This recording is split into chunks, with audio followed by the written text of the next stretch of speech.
Depuis votre tableau de bord, vous allez pouvoir gérer en interne de manière efficace une régie publicitaire. Cela signifie que vous aurez la possibilité d'afficher sous différents formats variés les publicités que vous souhaitez dans votre application, selon vos préférences et besoins. Veuillez vous rendre sur le menu dédié à la publicité et procéder à la création d'une nouvelle publicité.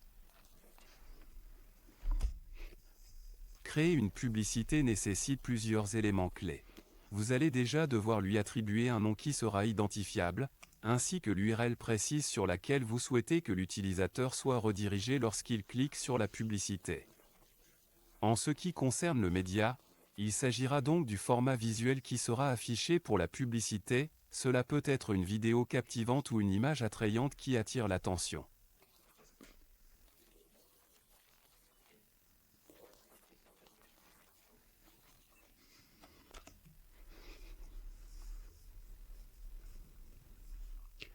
Ensuite, vous allez devoir choisir avec soin son emplacement, soit dans le fil d'actualité, c'est-à-dire dans le fil principal où vous retrouvez toutes les actualités, donc dans le fil général ou dans les articles spécifiques qui vous intéressent particulièrement.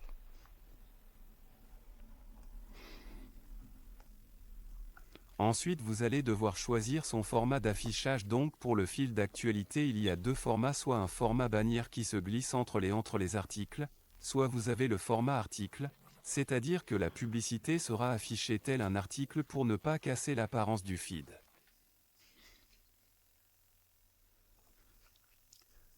Ensuite, vous avez le positionnement dans le feed d'actualité.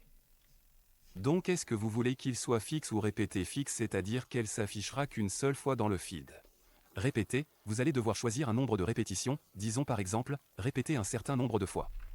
Ensuite, pour le format de répétition, vous allez devoir choisir la position de départ, c'est-à-dire à partir de quel article spécifique elle va pouvoir commencer à s'afficher, afin que cela soit clair et précis pour votre besoin d'affichage.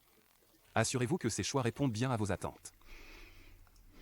Donc ça commence à 0 puis 1, 2, 3, c'est comme, c'est selon vos besoins.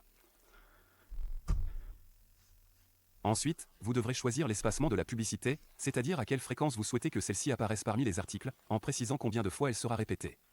De plus, vous aurez la possibilité de choisir, de manière optionnelle, la date ou le moment où la publicité prendra fin.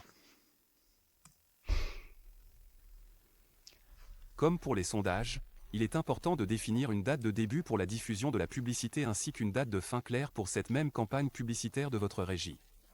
De plus, vous avez la possibilité de choisir le nombre maximum d'affichages que vous souhaitez atteindre et également le nombre de clics que vous espérez générer. Ces paramètres vous permettront de mieux contrôler l'efficacité de votre campagne et d'optimiser vos résultats en fonction de vos objectifs publicitaires. Alors, le nombre maximum d'affichages se réfère au nombre total d'impressions que votre publicité peut recevoir. Quant au nombre de clics, il représente le nombre maximal de clics autorisés. Une fois que l'un de ces deux seuils est atteint, la publicité disparaîtra automatiquement, conformément aux limites que vous aurez précédemment indiquées. Vous avez la possibilité de laisser le champ vide, et si vous choisissez de le laisser vide, cela entraînera un affichage illimité des publicités. De plus, nous vous informons que l'insertion de la publicité se fera au format bannière. Pour vous donner un autre exemple, nous allons modifier le format de la publicité et l'adapter au style d'un article. Ainsi, les utilisateurs ne pourront percevoir que la publicité au format d'un article, qui est spécifiquement conçu pour les publicités intégrées dans un contenu rédactionnel. Toutefois, il est important de noter que vous ne pourrez pas sélectionner un article bien défini pour cela. Si vous avez plusieurs publicités à afficher, elles apparaîtront alors sous forme d'affichages aléatoires, ce qui signifie que chaque visiteur pourrait voir un ordre différent des annonces.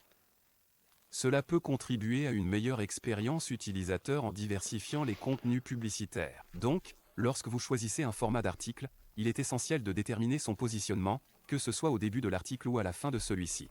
Si vous optez pour sa position en début d'article, elle ne sera visible que pendant 8 secondes, puis elle disparaîtra rapidement. Si vous les placez à la fin de l'article, elles resteront toujours visibles pour l'utilisateur, ce qui signifie que nous pouvons constater que la publicité est effectivement bien intégrée ici. Cela permet d'assurer une visibilité constante sans perturber la lecture du contenu principal, tout en maximisant l'impact de la publicité sur l'audience.